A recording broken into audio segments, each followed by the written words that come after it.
Ready to go? Bismillah.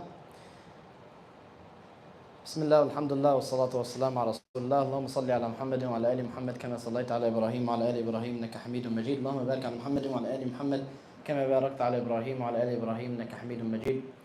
رب اشرح لي صدري ويسر لي أمري واحلل عقدة من لساني يفقهوا قولي سبحانك لا علم لنا إلا ما علمتنا إنك أنت العليم الحكيم. We begin in the name of Allah subhanahu wa ta'ala, the all-knowing, the all-hearing, the all-seeing, the most merciful, and the one who bestows all mercy. And we send His peace and blessings upon our dear beloved Prophet Muhammad sallallahu alaihi wasallam and his wives and his family members and his companions and all those who follow their legacy till the day of judgment, praying that Allah subhanahu wa ta'ala blesses us and includes us amongst them. Allahumma ameen. Hadith number 32. So we're now in the final countdown of the last, we've entered the last 10, maybe 8 left, 7 left. To hadith number 42, we covered 35, I believe we've covered 38.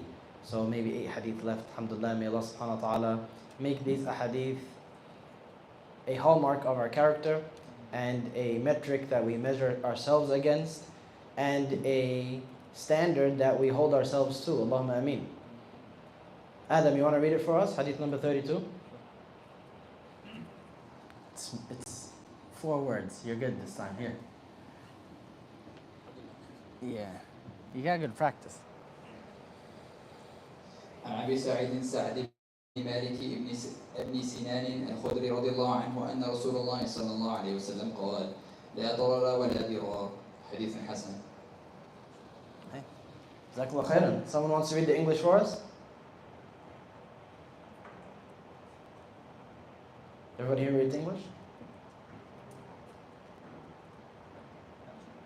You can pull it up, yeah. If you just search 40 Nawawi, hadith number 32, you could also do that. Here. So everybody can hear.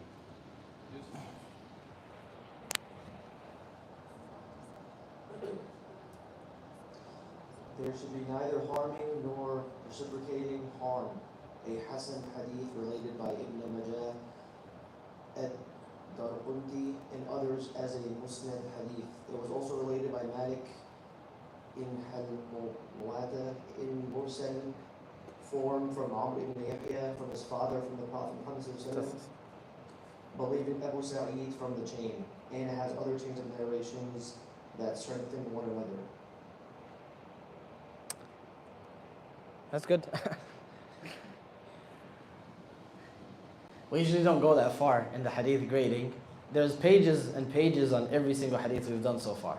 Like, enough for it to be its own lesson or sometimes 2. Why haven't we done that? It's not a hadith class in the sense of academic, rigorous study of hadith and its history and the authenticity and the chains.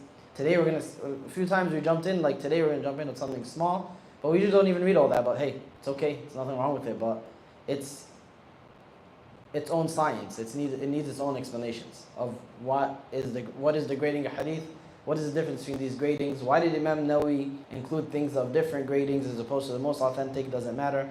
This is a very long discussion that we don't have the time for, and it's not the purpose of this class. So, one thing I will mention, because Ibn Rajab mentions it. Ibn Rajab, he's the author of Jami' al-Ulum wal-Hikam, the compendium of knowledge and wisdom. That's what the book is translated as, and there's an English translation. I don't know how good it is, but it is available. So Ibn Rajab takes these 42 hadith that Imam Nawawi collected, and he said these hadith are so epic, all of Islam, as all the scholars have said, and at this point, Ibn Rajab, from Nawawi to Ibn Rajab, you're talking about, 100, 200 years max, not even 200. So they're relatively close together. It's before and Nawawi, the 40 Nawawi becomes the 40 Nawawi. But it makes a hit. But it's not as big as a splash as it is today. Today you go to any country in the world and you'll find 40 Nawawi in that language, in their masajid, in their bookshelf. The most isolated masajid, if you go to their bookshelf in any country, you're going to find 40 Nawawi or Riyadh Salihin or something by Imam Nawawi. That's the blessing Allah gave his works, how widespread they are. But in any case, they're not that big yet, but Ibn Rajab takes it and says these are so epic, but to completely cover all of Islam, I feel like you could add 8 more. So he makes a collection of 50. So in the Compendium of Knowledge and Wisdom, he explains these 42 that we're going over, and that's the majority of the source material for these talks. So if you go to the Compendium of Knowledge and Wisdom and you read it, you say Muhammad's just a plagiarizer, he's just been reading this to us, and I'm not hiding it from you. I told you ages ago that that's the source material. So on top of the 42, he added 8 more hadith that he makes. He says, this is now, I feel, the most important hadith of all Islam. The 42 Nawawi gave us, plus these 8. I'm bringing that up because it's the source material, and here he highlights something. Ibn Rajab highlights something in this hadith. And what does he highlight? Is that this hadith is not in Ibn Majah. So Imam Nawawi, he includes this hadith and he says, where did I get it from? 2 sources, or 3, which is Ibn Majah, Daraqutni, and Imam al-Muwatta of Imam Malik. Thank you. So Ibn Rajab says it's actually not in Ibn Majah. And if you go to Ibn Majah, this hadith is there. La darar wa la dirar is there. But what's the difference? Huh? The narrator. Good job. It's not Abu Sa'id, it is Abdullah ibn Abbas. But what is the hadith? La darar wa la dirar. Same exact wording. So to me and you might feel like he's nitpicking. Like who? It's the same hadith, it's there, it's a different narrator, it doesn't matter. Ibn Rajab, why are you going out of your way to write this in your commentary on this hadith, hadith number 32? Why do you think that is? Is it a significant error to highlight? Who says yes? Adam, why? Just because. Because like it depends on like the narrator on what like grade it gets. The grading doesn't change. Both of them are authentic. Came prepared for you. Dunya, you said it was important. Why? Well, now that They're both authentic, yes. So is it a big deal or not? Huh? It does. It's still authentic, but the chain of narration does change. It ends with Abdullah ibn Abbas instead of Abu Sa'id al-Khudri. How many people change in the middle? I don't know. But the termination point, or the origin point rather, is a different companion. The wording is the same. La darar wa la didar. There is no harm and no reciprocation of harm as one of the interpretations. We'll go over the rest. So very quickly, just because we do want to get to the kahu eventually, we're just at the beginning, is that our devotion, our obsession, our commitment is to the truth. The objective truth. Not to personalities, not to movements. So it's not disrespect. It is not Ibn Rajab nitpicking on a Nawawi, or him getting some gotcha points. You know, nowadays, and I've worked as a teacher before, and I'm sure if anybody who has worked as a teacher has seen it, if you want to correct a student, what happens? What do the rest of the students do? Oh, world star, right? He just got roasted, and all you did was like point out like one error that it's your job to do, because that's what you get paid to do as a teacher. And then, but everybody like completely, it's impossible to correct people nowadays without it being taken super personally or turned into this thing. That was not the case among scholarship. And it is a sad reality that this has become the norm for most people, and specifically in the Islamic sciences. One speaker said if you go into YouTube and search the word refutation, the top like 5 pages are all Muslim stuff. Like what do we, people will be like, what's up with the Muslim obsession with this stuff? Like is this like a whole part of their faith to refute each other? You're going to think that it's a part of our faith. So it was never done in that fashion. It was never done with flashy thumbnails and seeking views and calling people out. It was always done in this fashion, academic, with a purpose in mind, which is Ibn Rajab loves Imam Nawawi, sees it important enough to write an explanation of his collection of hadith, using the same exact hadith and adding 8 more to it, and is praising him at every turn. And it's no disrespect, but it's just to highlight that, by the way, in Ibn Majah, there is no hadith narrated by Abu Sa'id al-Khudri that says La dar wa dar. This just doesn't exist. It's by Abdullah ibn Abbas. It's something we got to highlight. Why? Because in this scholarship, in this realm that they're in, their commitment, their obsession, and their dedication is to what? The truth. It's not to each other. As much, but they do love each other, and they have immense love and this connection of knowledge and so many other merits. But with that being said, it is completely normal in the academic culture for things like this to happen and for it not to be a thing. No one's going to make it a thing, and that's something that I wanted to highlight, that teachers have highlighted before as the points of this hadith. Abu Sa'id himself, I didn't prepare a bio for him just for the sake of time, but he is one of the greatest narrators of hadith in terms of quantity, at over 1,000. He becomes Muslim, he's one of the Ansar. He tries to fight in the battle of Uhud, but the Prophet ﷺ rejects him because he's only 13 years old, and his father is martyred in that battle. And then he spends the rest of his life for the next 9 years until the death of the Prophet ﷺ by his side. In another narration of this hadith, the Prophet ﷺ said, لا ضرر ولا ضرار, there should be no harm or reciprocating harm, and we'll explain the both of those in a minute. And then he added on top of that, ﷺ, in this second narration, and let not any one of you prevent his neighbor from placing his wood on his fence or against his wall. So it's a specific context right now that if your neighbor is collecting wood, chopped some wood, and wants to place it in somewhere adjacent to your property, don't prevent him. Allow him to do that. He needs that benefit. It would harm him if you prevented him. This is the context in this particular narration, even though it's disputed in authenticity. In another narration, it says, and whoever harms a Muslim, Allah will bring harm to him, and whoever makes things difficult, Allah will make things difficult upon them. So it's adding a little bit more context. So, la darar wa la dirar. In Arabic, the words can mean multiple things. So in English, the translation, they just take one of the interpretations and they run with it. But there's multiple meanings of darar wa dirar. So one of them is there is no harm as an initiation. And dirar would then become there is no harm as a response. So don't initiate harm and don't respond with harm. That's what the hadith becomes. You don't initiate the harm yourself, and you don't respond to harm when you yourself are harmed. You don't respond with harm. That's what the hadith is according to this interpretation.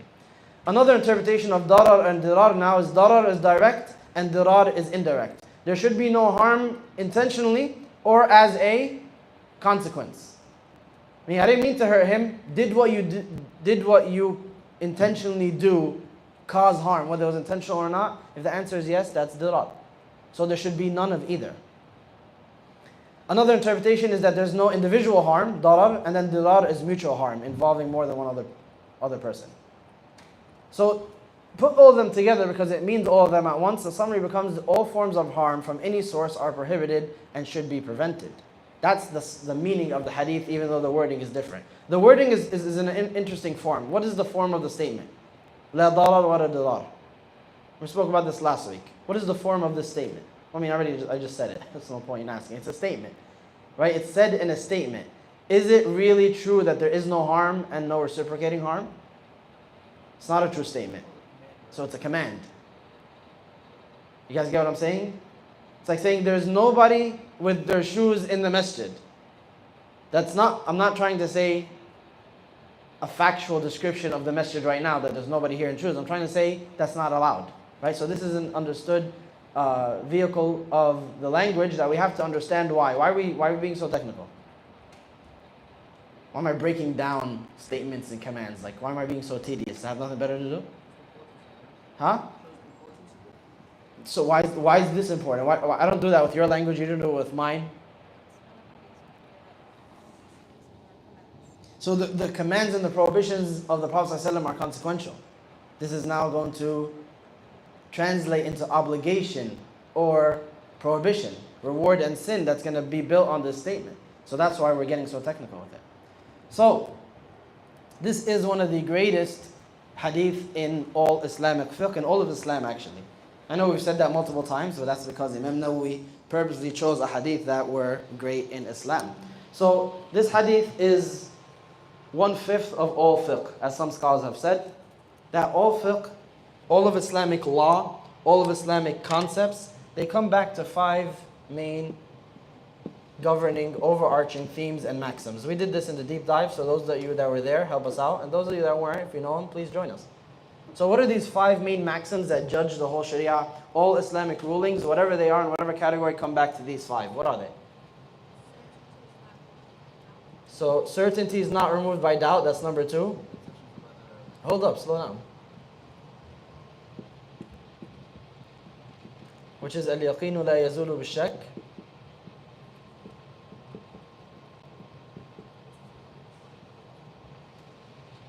Yes? Actions are by their intentions, which is what?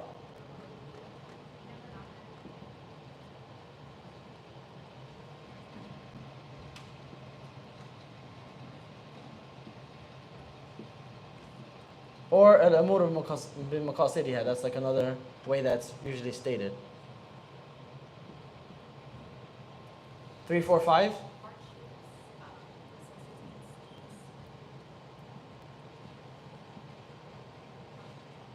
Necessitates.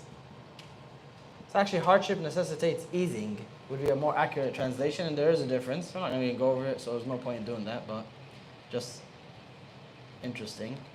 Which is al-mashaqqa tajlib al-taysir. 4 and 5.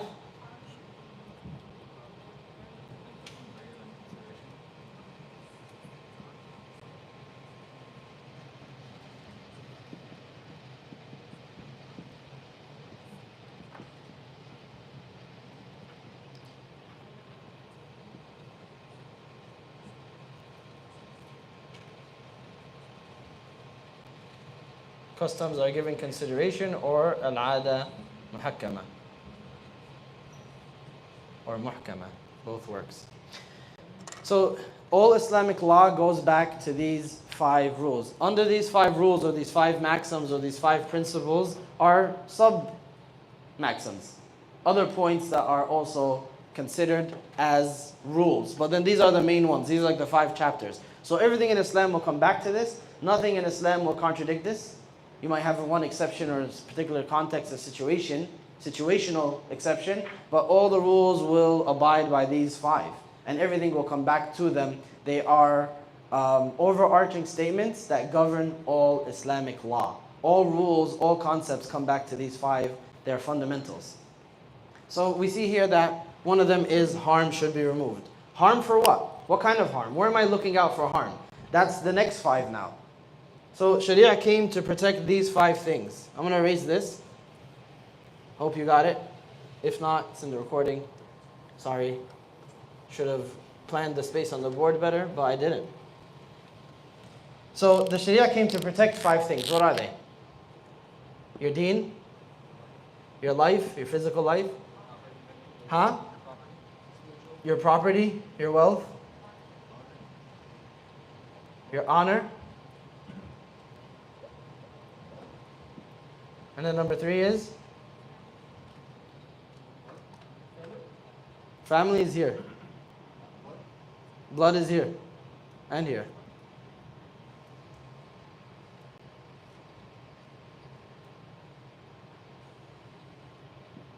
Hangman, let's play hangman. Huh? Your intellect. Yeah. Thank you. So the Sharia came to protect these 5 things from harm. Not just protect them, but to promote their ultimate growth and advancement. So anytime there's any threat to these 5, I can assume that it will be what? Haram. It will be haram. And the Sharia came to do what? To stop it. That's what this hadith means. In a nutshell.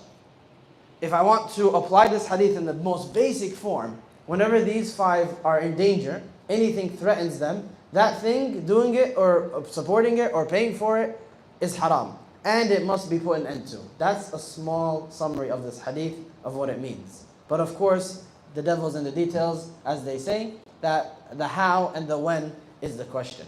Look at the haram in these categories. For your deen, what's the top haram?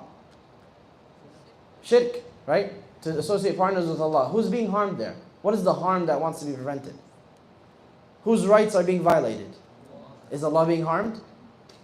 Allah cannot be harmed. It's yourself. So yourself, you're the primary victim here. By denying yourself the number one connection that you need to succeed in your existence. By denying yourself the number one source of help, of support, of love, of comfort, of provision. For you to get all of that. It's the number one source. It's the only source of that for you. And you close that door. You're harming yourself. If you do that, if you commit shirk, if you turn away from the way of Allah subhanahu wa ta'ala, subsequently, not a single human or creature or inanimate object you will deal with correctly. Because you've fumbled the most important relationship with your Creator. The one who's going to tell you how to interact with everything else. From your food to your relationships, only out of the best interest for you. None of His rules are just because He likes bossing us around. It is all, this is what's most conducive for you as a human being to benefit the most and get harmed the least. So when you say no to any of that, who gets harmed? You do. So shirk is the greatest sin because it's the greatest harm to you and everything around you. You are now a danger to yourself and every single creation that crosses your path. Because you are fumbling the greatest relationship and creating the greatest distance between you and success. So everything else is a little bit more self-explanatory, right? Murder, theft, physically harming somebody, slander, zina. You can see where the harm comes in these categories and why the Sharia made it haram. To see how much care the Sharia gives to causing no harm, like how serious is the Sharia about limiting harm and making sure that we do no harm? How serious was this command of the Prophet ﷺ? You look at the things that it made haram because of the harm they caused, specifically using that terminology. Not us just trying to put it all together and make something out of it, but Allah said it specifically.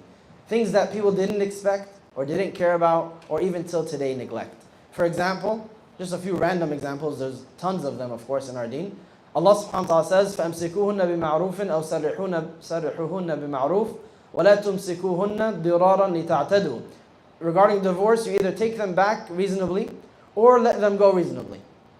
You got to be reasonable in either you take them back if the person is going to cancel the divorce, or to let them go reasonably, but do not take them back just to harm them. So back then, in pre-Islam, there were no limits. How many times can you divorce a wife and take her back? How long the iddah is going to extend for before the divorce is finalized? A lot of these things had absolutely no limits, or if they had limits, people, depending on your power and your position in life, you could play with them left and right and everyone would just had to watch. So in the end, people would be, women specifically, would be bouncing between marriage and divorce for how long? Till they die. So no one else can marry her. Her own husband is just keeping her bouncing forth between, you're divorced, you know what, you're in your iddah, a month, 2, 6 passes, I'll take you back, no I won't. And the intent is to harm this person. That I know by doing this, the person would know by doing this that she can't get married to anyone else.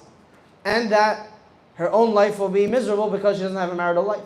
So they would do that, and this was all tactics to either force their hand to make certain decisions, to give up sometimes inheritance, sometimes just because.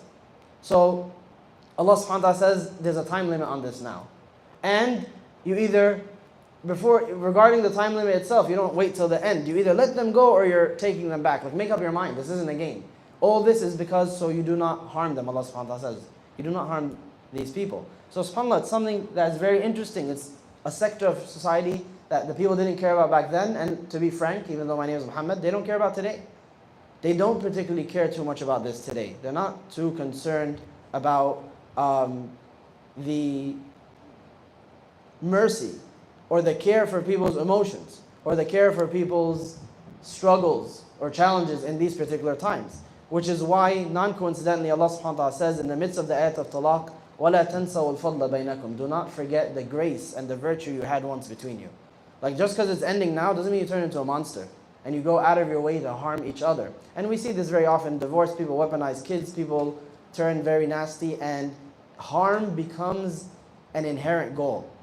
It's no longer about like, I want to go my separate way, I want to be free, I want to get my rights back. No, I want to harm this other party. You see that very often, and it's very unfortunate. And Allah subhanahu wa ta'ala chose this to highlight, don't harm each other here. Specifically the woman and how the people, the rules of Jahiliyyah were. We see that also here that in the laws of inheritance. Remember we were saying last time, there's a small correction to make, which is why I included it here, that if someone is dying and they choose in their death illness to divorce their wife, that the Sharia courts, they won't block the divorce, they'll still allow it to happen, but they will cause her to inherit. So the person's dying, they say you have 4 months to live, so he tells his wife, we're done. They will still give her the inheritance, the majority of scholars, because they said this is, you cannot harm the person, they've been with you for X amount of years, and now at the very end, when they're about to get inheritance, like you just cheat them. You can't actively harm people without some kind of valid reason. Right? Unless the person can prove there's a valid reason for this divorce that is not denial of inheritance. So the Sharia goes out of its way to protect people's wealth, to protect people's status. We see that in so many other examples. I'm going to rush through them here just so we can move on. The Sharia forbids a sale of a slave that has a child unless you're going to sell or buy the child also. The Prophet ﷺ said that whoever separates between a mother and her child, meaning in a sale, Allah will separate between them and their loved ones on the Day of Judgment. So if the person can't afford both of them, he buys neither. Right? It was a rule that was implemented in the slave markets. We have the hadith that the Prophet ﷺ was with the companions, and they said that a group of the people separated, right? People are all taking their spots as they rest in their travel. A group of us played a prank on one of them, where as he fell asleep, he had like a bunch of rope with him. They took it and they tied him with it, or they pulled it from under him. Two different narrations. It's like a prank. So when the Prophet ﷺ saw that, he said, it is not permissible for a Muslim to cause fear to another Muslim. Don't terrify him. Even his emotions are sacred, are special, should not be harmed. This is a rule of Allah subhanahu wa ta'ala. More so than just emotions, even animals. The Prophet ﷺ in the hadith of Abdullah ibn Mas'ud, he says, we were with the Messenger of Allah ﷺ on an expedition, and he left to answer the call of nature. And we saw a chicken with small chicks. So some of us took those chicks and began to run, and the chicken chased them frantically. People are bored, right? They're stopping, and they're just doing whatever people used to do as a game. The Prophet ﷺ returned and he said, who is terrifying this chicken regarding her chicks? Give them back immediately. So he's in the middle of an expedition, right? He's saying, give back these chicks. This is not something that's allowed for you to do. This is something that Allah subhanahu wa ta'ala is displeased with. And then Abdullah ibn Mas'ud says, in the same expedition, he saw an anthill that was burned. And he said, who did this? It is not befitting to punish with fire except the Lord of the fire. Only Allah can punish with fire. It is not okay what you did. So even harm to creatures, right? Purposeless harm to other creatures. What about harm that benefit one person? What about actions that harm one person and benefit the other? What do you guys think? Famously mentioned in some fiqh books, some old examples, but you'll get the idea. Someone wants to build, well, this actually applies even to us. Someone wants to build a second floor that's going to overlook their neighbor's land. Can't do that? Like Islamically or legally US law? Kafir law. Well, I'm asking you guys. You build a second floor that's going to overlook your neighbor's floor. Halal, haram. La darar wa dirar. It's haram. Yusuf stamped the fatwa already. It's ready for trouble. Any other thoughts? Can I build a second floor? Do I have to ask my neighbor?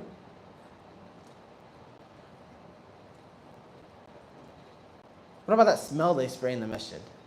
Some people like it, I can't stand it. It's harming one person, benefiting somebody else.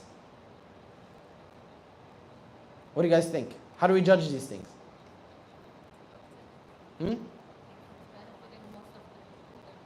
So it's benefiting one, it's harming one. That's an easy thing to say, right? If it's benefiting one and harming 20, that's an easy decision, right?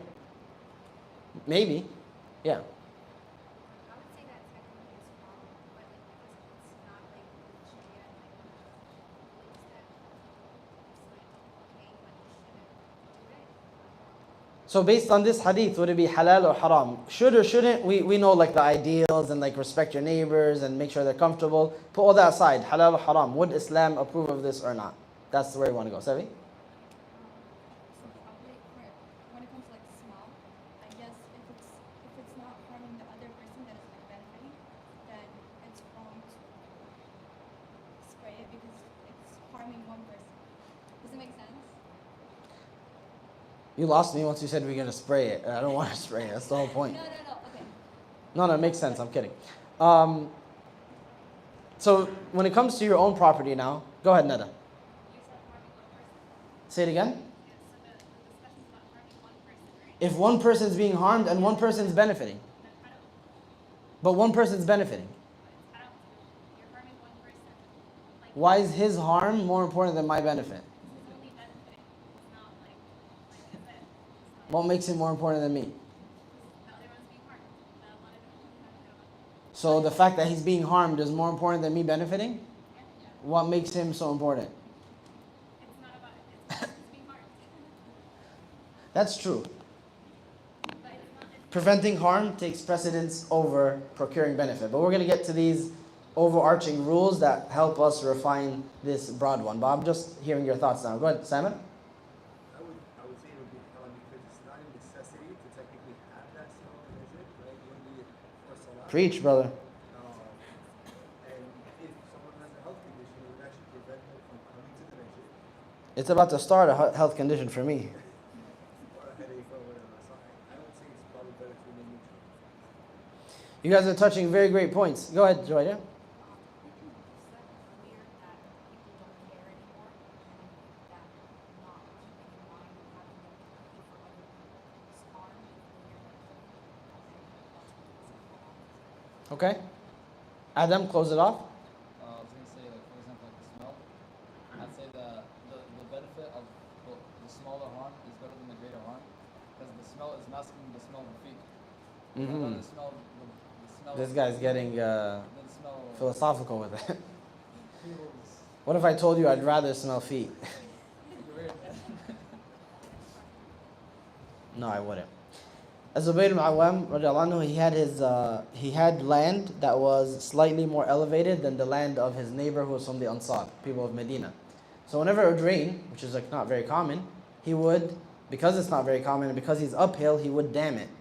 He'd build a dam so it can collect before it runs off with gravity, and so that he can get the crops. So this Ansari man, he goes to the Prophet ﷺ to complain. He says, Zubayr is harming me. I need that water. It doesn't come often. He dams it and it gets stuck. So the Prophet ﷺ told him, Zubayr, dam the water until your crops get their water. Once they finish drinking, or whatever, plants don't drink, what's it called? Once they're watered, once they absorb it, that sounds accurate. Yeah. Once they absorb it, then release the dam and let it go to the rest of the land. So the Ansari felt who's still getting more benefit? That he felt. He felt that this is in favor of Zubayr. He gets the water first, he gets as much as he wants, then he gives me the rest. Even though the Prophet ﷺ's command is what? Take what's enough, then let it go. Is Zubayr trustworthy to do that? Of course, it's a Zubayr. But the Ansari didn't like it and he said, oh, it's because he's your cousin. He said this to the Prophet ﷺ. He said, it's because he's your aunt's son. Is this why? The Prophet ﷺ's face changed color. He got upset. You're accusing the Prophet ﷺ of injustice and favoritism. It's not okay. It's not a personal thing. This is a religious problem. The Prophet ﷺ let all personal slights go. But this is a religious slight, not a personal one. So then he turns to Zubayr and says, Zubayr, build the dam and make sure that the water reaches every last root of every tree that you have. Then release it to your neighbor. Meaning, I'm not going to change what I just said. But now, I left it up to Zubayr and we trusted Zubayr before this because he's trustworthy. Meaning, take what's enough for your plants and make sure your neighbor gets some. Zubayr is trustworthy to receive these commands. But since you got technical about it and you don't trust the Prophet ﷺ's judgment, and you didn't control your emotions and your tongue, now, just to let you know what I meant, Zubayr, make sure you get every last drop that you need, then let it go. The command didn't change, by the way. The Prophet ﷺ is not punishing him. It's very important. The Prophet ﷺ is not petty, he's not personal. He's not punishing the Ansari. Both commands are the same, by the way. But the second one is just him doubling down. I'm not going to change what I said, but now, like, you're going to, Zubayr, make sure you get your exact rights, because that's what you're owed. So the point is what? This hadith, they used it a lot because it shows that in your property you could do what you want. And this is a famous point of difference amongst the scholars. The Shafi'is and the Hanafis are more liberal when it comes to personal property, and the Hanbalis are more strict, Malikis are in the middle. So Hanbalis would say, doesn't matter, la darar wa dirar applies to everybody, even your own property. Shafi'is and Hanafis would say, if it's not affecting anybody, and you break your own property, I would just break this for no reason, you're technically free to do so, even if it's not in line with Islamic values like gratitude and responsibility, it wouldn't be haram. Hanbalis would say it's haram anyway because you're causing undue harm for no reason. But the point is not to zero in on this difference of opinion, is to show that it's not absolute and the scholars differed. I summarized the difference into a few points. Number one, it depends on the extent of ownership. This affects the ruling. To what extent is ownership? I'm not going to get into the nitty-gritty of the exact rulings, but the extent of ownership affects it. If this is an individual pen, my freedom to deal with it as I please is more or less. It's more, right? Because it's mine. But if it's a shared wall between me and my neighbor, I can't say it's my wall, my side, I do what I want, because the wall, the other side is shared by him. So now I have to consider the fact that it's not my own property. So the next thing so the extent of the ownership. The next thing that's looked at is the extent of the harm that's afflicted. How much is someone being harmed? Is it an inconvenience or is it a necessity? So they'll mention, for example, cutting a tree on your own land that your neighbor or passerbys use for shade. Are they being harmed? Their shade is being reduced. Is there other shade available? Maybe, maybe not, but that's something that should be considered. If there's other shade available, are they being harmed? No. One traveler says, hey man, I pass by every Wednesday and that's my favorite tree. It's okay, bro, it's my tree and I needed it for firewood or whatever. So that's where the harm wouldn't count. But if I took away the only shade on the road and it was my land and my tree, some scholars would say haram because you caused harm. Others would say it's still your land, your property. But the whole point is the consideration changes because of what? It's shared value and there's an extent of harm that's increased when it's the only tree. And the next thing that's looked at, and this is in order, is the extent of the benefit that's procured. So Nada is right. In Sharia, the precedence is given to stopping harm over procuring benefit. Procuring benefit comes second. Stopping harm is a priority. So extent of the benefit procured looks next. We look at it next. Is it luxury versus necessity? So back to the tree example. Are you cutting down this tree that people use for shade? Are you using it for firewood?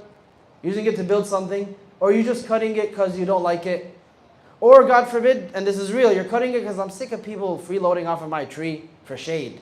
Get your own, go shade to someone else's land. Now that's pure malice. That's pure harm. That's a clear haram now, right?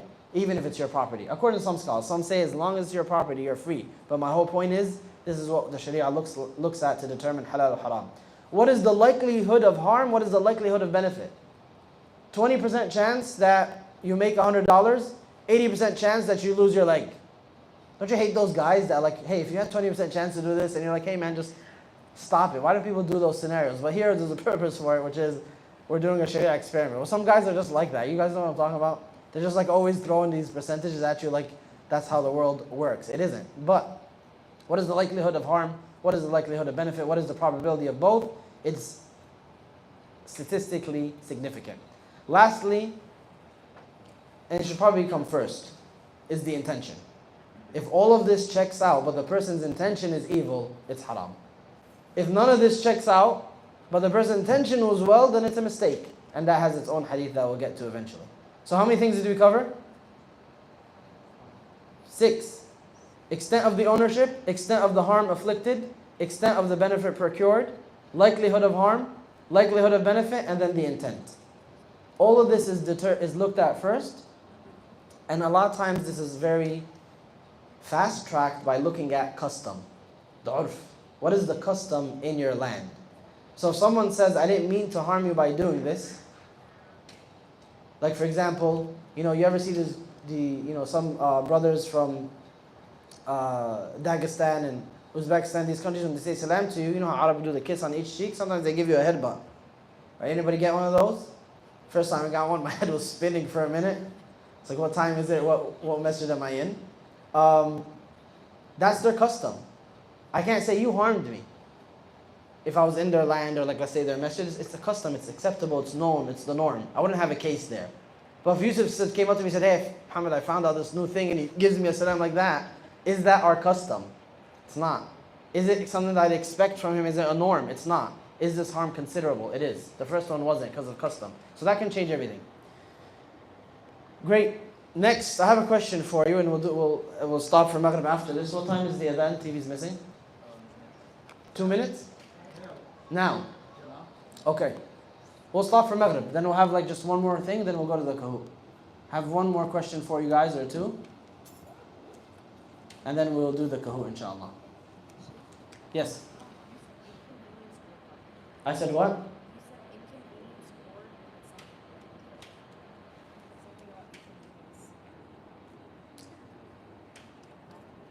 What context? It was right before what is the harm or benefits? I don't know. Sorry. I forget most of what I say within a few seconds, so that's your window. Sorry. We'll stop for Maghrib, and then we'll pick up right after, inshallah.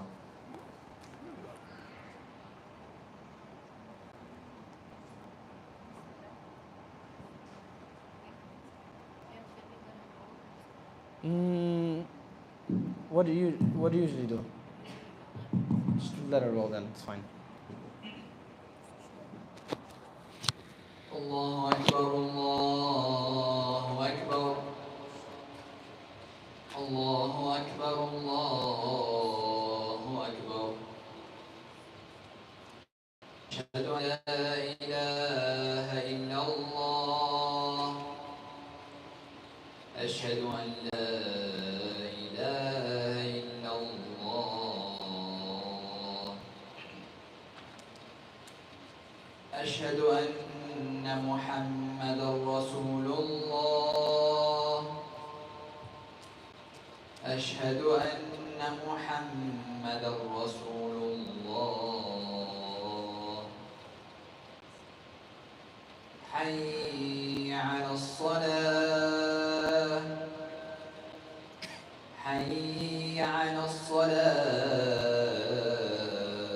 الصلاة حي على الفلاح حي على الفلاح الله أكبر الله أكبر لا إله إلا الله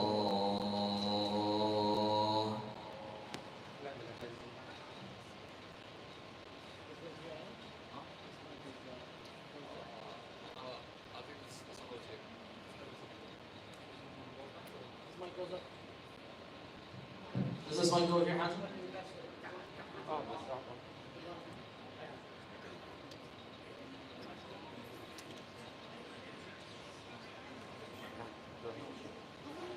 يا عمر خلاص it's time to pray stop.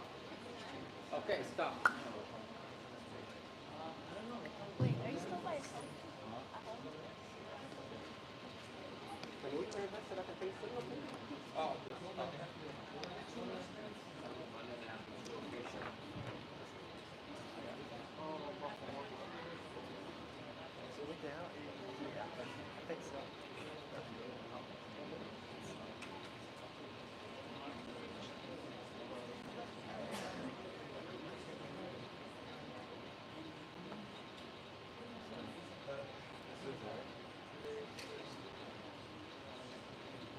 Right here, bro.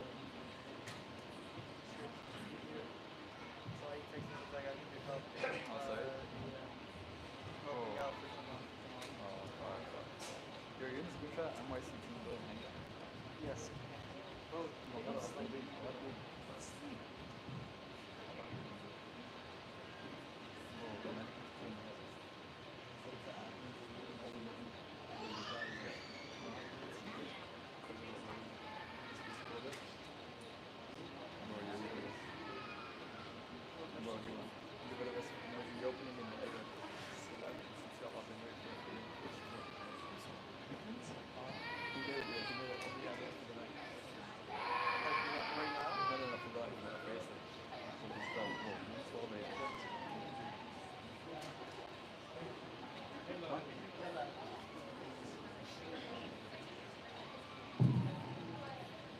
الله أكبر الله أكبر أشهد أن لا إله إلا الله أشهد أن محمدا رسول الله حي على الصلاة حي على الفلاح قد قامت الصلاة قد قامت الصلاة الله أكبر الله أكبر لا إله إلا الله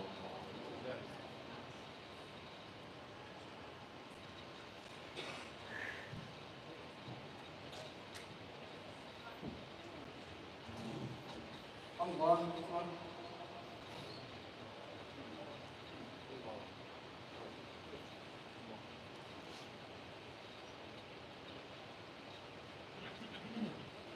الحمد لله رب العالمين الرحمن الرحيم مالك يوم الدين إياك نعبد وإياك نستعين اهدنا الصراط المستقيم صراط الذين أنعمت عليهم غير المغضوب عليهم ولا الضالين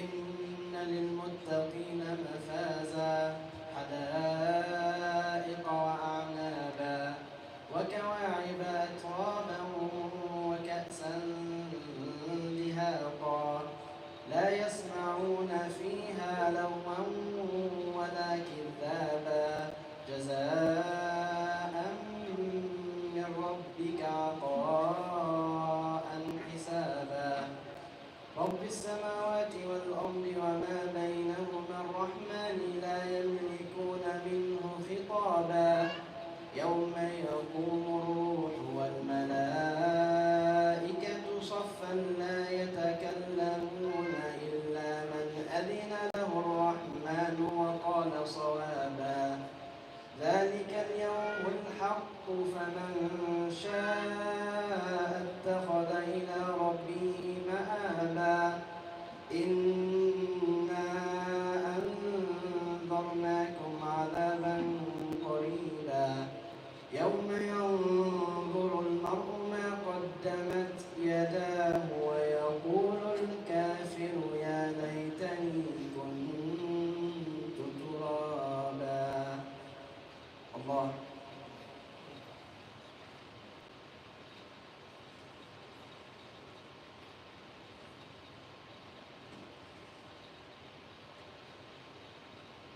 سمع الله لمن حمده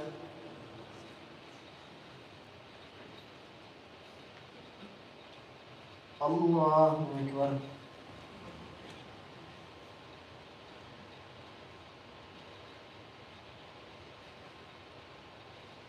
الله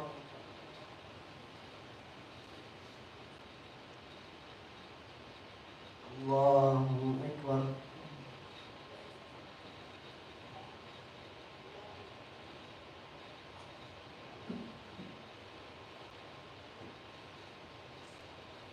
الله أكبر الحمد لله رب العالمين الرحمن الرحيم مالك يوم الدين إياك نعبد وإياك نستعين اهدنا الصراط المستقيم صراط الذين أنعمت عليهم غير المغضوب عليهم ولا الضالين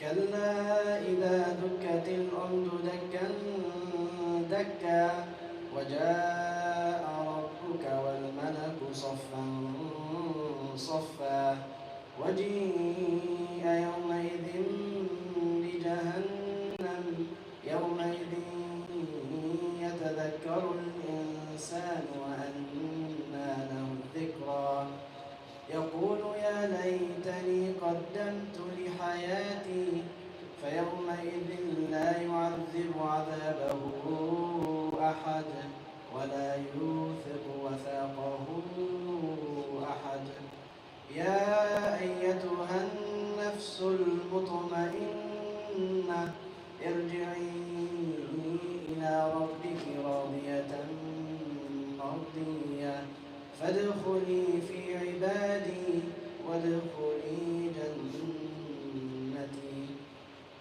الله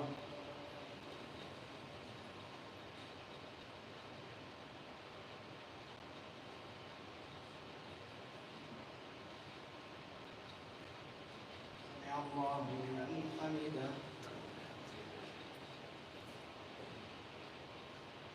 الله أكبر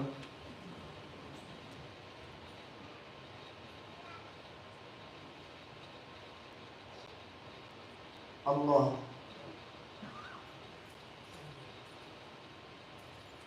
الله أكبر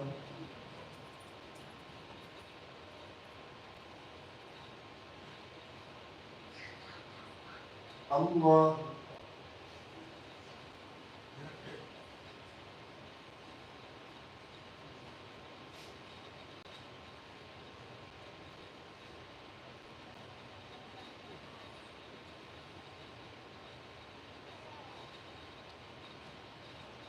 الله أكبر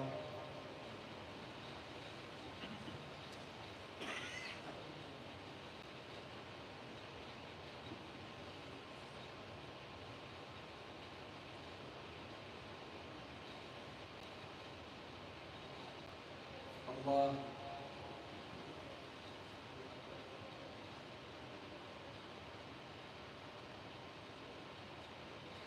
سمع الله لمن حمده. الله أكبر.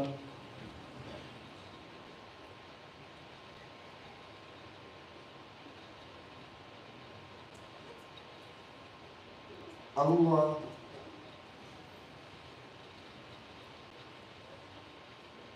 الله أكبر.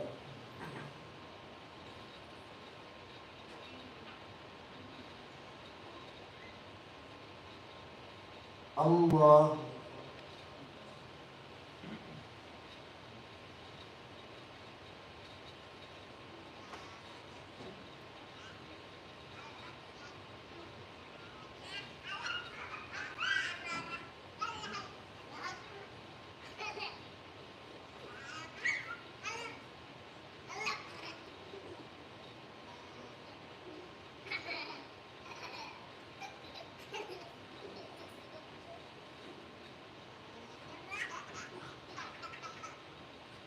السلام عليكم ورحمة الله.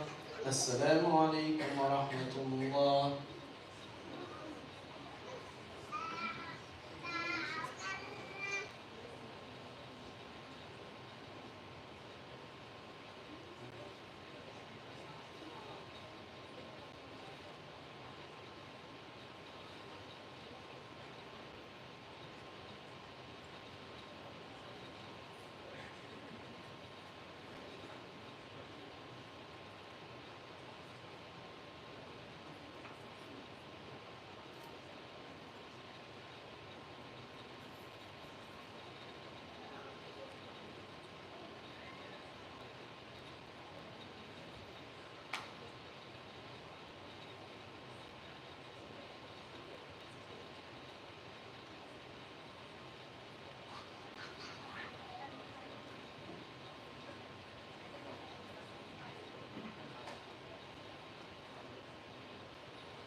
Starts before Maghrib.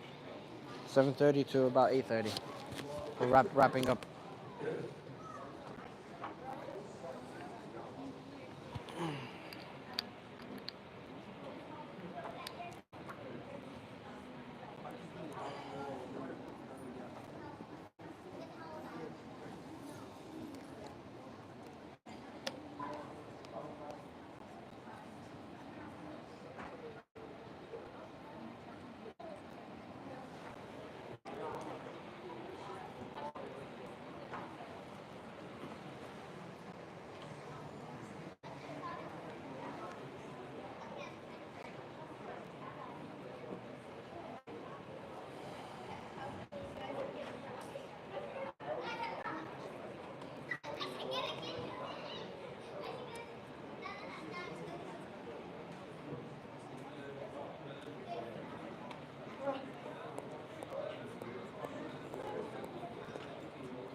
Sound like, all right, brother. How's everything? Yeah, it's good.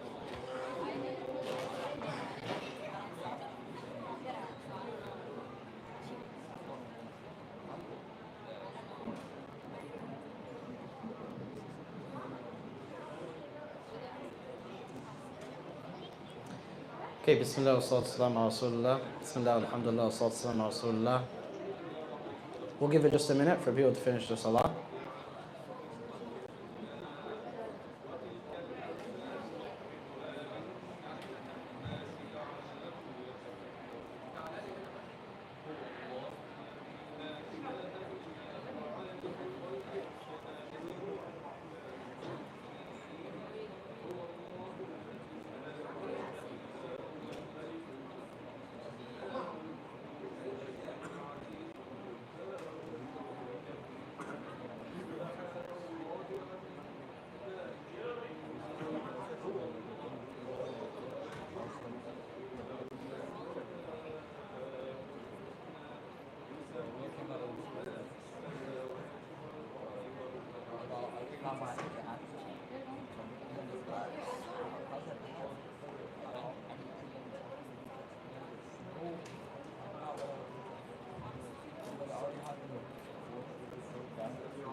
Okay, Bismillah wa salatu salam ala Rasulullah. The last segment I had here for you. Do the Sharia commands bring about harm? Take fasting, for example. So the whole hadith for those who are just joining us is La darar wa la dirar. There should be no harm or reciprocating harm. There should be no initiation of harm or response of harm. There should be no individual harm or mutual harm. Harm in general, in all of its shapes, forms, and fashions, is something that the Sharia A prohibits and B actively tries to prevent and remove. That's the summary of the hadith in general. But then, doesn't the Sharia command with things that end up harming me? Fasting. I don't eat and drink all day, I get a headache. I'm physically suffering. Zakat. I'm losing my money. That's not harmful? It's hardship. Yeah, that's what I'm trying to say. Is there a difference between hardship and harm? There could be. But in this case, I think it's arguable that it's harmful. I'm being harmed through losing my money, through fasting, through Hajj. There's no harm in Hajj. People who made Umrah before, is there harm in Umrah? I know you're not going to forget those blisters. Yes, Ahmed. But he said all of those rulers mandatory upon those that can handle it, except for the small. So even on those who can handle it, is it not harmful?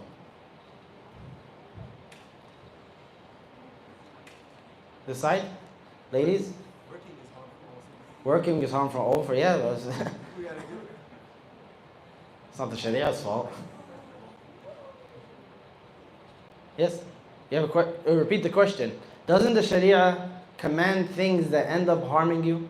Fasting, Hajj, Zakat, losing your money? Isn't that harmful? Am I not being harmed? So is this, I just said it's not just a hadith, but it's an arching. It's a holistic Sharia concept that everything comes back to and everything agrees with in our deen. This is what the scholars have come. That's one of the conclusion they've come to. It's one of 5 hadiths or concepts, they all come from hadith, not all of them are hadith, that the whole Sharia agrees with. And one of them is la darar wa la dirar, this concept of do no harm or eliminate harm or limit harm. If that's the case and it's so central, then why does the Sharia command things that end up harming me? That's the question. Hajj harms me, doesn't it? If you've ever made Hajj or Umrah, you see, you end up getting hurt. So you might not gonna die, but you could potentially get injured, or you're just the blisters and the pain and the money and the sweat and the difficulty. That's harm, isn't it? Could I have not done this? Like, could I have avoided this harm and gotten something else done? Sama? Isn't there more benefit than harm? So if there's more benefit than harm, it's okay? More spiritual benefit, maybe physical harm or financial harm. So, But the spiritual benefit is good. so if I can determine, if I can, Sama is saying there's more of a spiritual benefit than the physical harm. Everyone agrees? That supersedes it. I agree. Sounds good to me. Sounds Islamic. So, if I determine that this action is more spiritually beneficial than physically harmful, can I do it? Because that's the logic that we just arrived at. That's what you just said though. Why are you shaking your head? You can't disagree with yourself. So, but that's the conclusion you just reached, that there's a bigger spiritual benefit than the physical harm. Why can't I make that same conclusion like Juhayman did in 1979 when he took over the Kaaba with weapons? And he said the physical harm of taking over this holy site with machine guns is less than the spiritual benefit that we'll get by restoring Islamic law.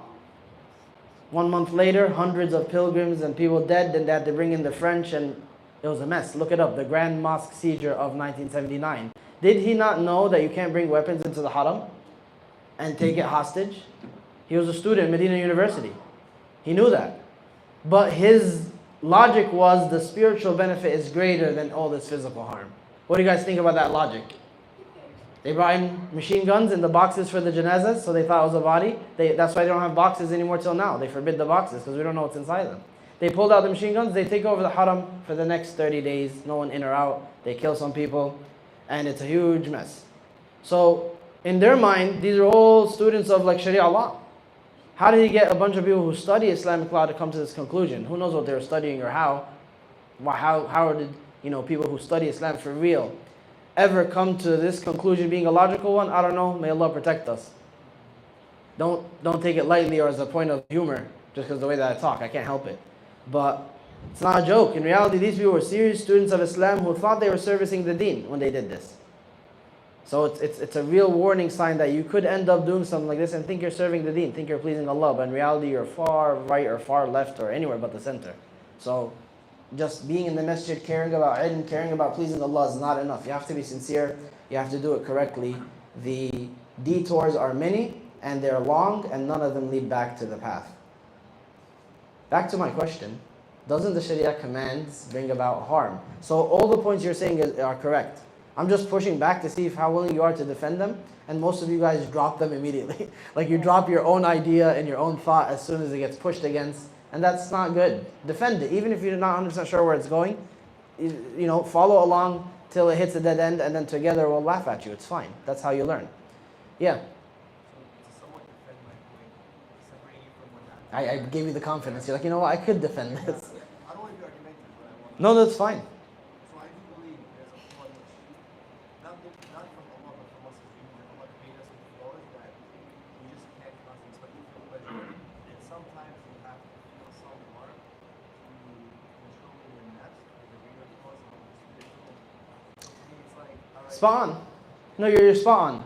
without extremes. So that's the whole point. I'm going to share with you guys a couple of points just to wrap it up, instead of like going back and forth as much as I enjoy this. There's a couple of points, like I said, these are, I erased them, but these maxims or these principles, they have sub-principles that go under them in Sharia law. They are also derived from other ahadith and other ayats. And some of the ones that go under this one are, for example, lesser harm will be tolerated in the face of greater benefit or greater harm. Meaning if I don't take on this lesser harm, a greater harm will happen. Or if I take on this lesser harm, a greater benefit will happen. In those cases, those are both allowed. But before that one, sorry, that's number 2. Number 1 is, what do you think is the number 1 most important point in all of this, before this? Before the situations and the exceptions? Yeah. Huh? Repeat the question? Just never mind? You raise your hand and say never mind? Okay. A little weird, but okay. I can get with it. Huh? You're on the right track. Following the commands of Allah regarding what? The most important thing in this whole hadith is that benefit and harm are objectively decided only by Allah. Hear that correctly. It doesn't mean I can't say what's beneficial or harmful, but that means when I decide it, it's not going to be what? Objective. It's going to be subjective based on what I want, what I like. Even as religious as I try to be, it's going to be through Muhammad's lens. But the only lens that's pure, that's unblemished, that's clear, that shows what's 100% beneficial or 100% harmful, or can tell me this benefit is greater than this harm, and there's no opinion involved, no culture, no second guessing, no maybe, no try it out, it's 100% fact, that only comes from Allah and His Messenger ﷺ. That makes sense? Everything after that, we can go back and forth. But that is, so if Allah says, you spending your money on zakah, you staying hungry for 30 days straight, you going out to jihad even, if that's more beneficial than the harm you see, I have no choice but to say sami'na wa ata'na as a Muslim. I believe, I hear and obey. Because I recognize that this is the ultimate truth. Even with that being said, going back to your point now, Samir, even with that being said, Allah, in every single one of these rules, even down to executions, if there's too much harm, it's cancelled out. Allah made exceptions even in the rules. Meaning if someone can't afford zakah, they don't pay it. And they don't have to be dirt poor, by the way. Someone could have the means day to day, but they don't have the means for more than a couple of days, as some scholars have said, and they still take zakah. So the zakah doesn't wait till you're dying. Same thing for when you eat haram. You can eat haram if you're starving, right? The rules of warfare and jihad, how many of them limit the amount of harm that can be done? So even with that being the harm that is intrinsically found in these commands and these teachings in Islam, being intentional because the benefit is greater than the harm, with that being said, Sharia still goes and makes it a point that when there's too much harm, all these rules either change or get cancelled or get replaced by something else. So let me just finish with these quickly. So number 1, benefit and harm is only objectively determined by Sharia, everything else is subjective. And if this harm, whether it's found in the object of the idah or the practice itself, like Hajj or Jihad where it's difficult, or if it was some punishment or something that Allah decreed, if that harm led you to Allah, led you to Tawbah, led you to the Masjid, led you to Jannah, was it actually harmful in the end? Was it actually bad for you? That's what I mean by harm and benefit. We don't see properly. If this benefit, this child that was killed by Al-Khidr and Musa alayhi salam, the parents, they never knew the story. We heard the story in Surah Al-Kahf. What's wrong with that kid? He's not gonna just harm them. He's gonna grow up and take them from salihin to kuffar. He's gonna ruin their entire existence, and then he himself will go to the hellfire because he's an evil person. So his murder was a good thing, as Allah ordained these people to do it. Me and you can't determine this, right? This was Al-Khidr and Musa, they're receiving revelation. Me and you can't say this person's murder is a good thing. No, relax. He knew from revelation this is the future of this kid, so he killed him. The parents will never know that. They'll only know what? We lost a child, innocent child, and they'll never recover from that pain. But was that beneficial or harmful to them? Allah was protecting them, was saving them. And the child, because now he was killed as a child, where does he go? He goes to Jannah. He's going to be a horrible person. So benefit and harm we barely see in front of us. That's super important. Less harm is tolerated to avoid a greater harm or to procure a greater benefit, as the Sharia determines. Even when there's harm within a reasonable boundary, Sharia tries to limit it or remove it. So fasting must be broken. If you're in physical danger, you earn sin by fasting. It's not just you could break it if you want. If the doctor says fasting is going to seriously harm you, it doesn't have to kill you, but seriously harm you, a lot of scholars have said you would be sinful for fasting. In a situation where the ideal is not attainable, then harm reduction is better than nothing. Meaning if we can't remove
Introduce him to Mr. Fist. Yeah.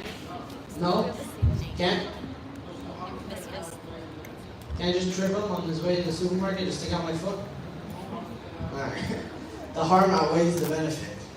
Even if the harm doesn't outweigh the benefit, even if there's more benefit, what right did I have to greenlight this harm?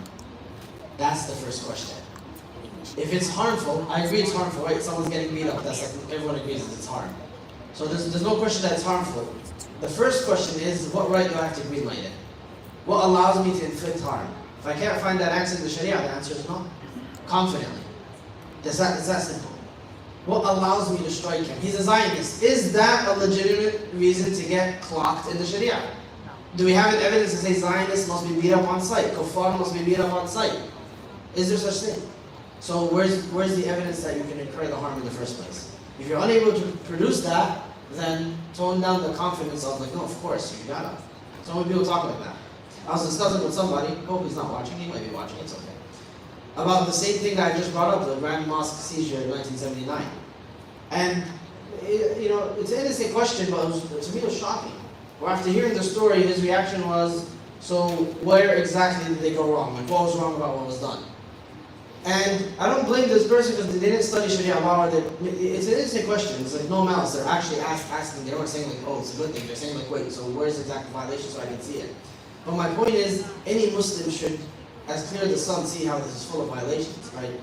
From so many different levels because of the amount of harm that's being incurred without a justifiable cause. That by itself should scream haram without need of any other analysis. But the cause sounds righteous. Does that matter?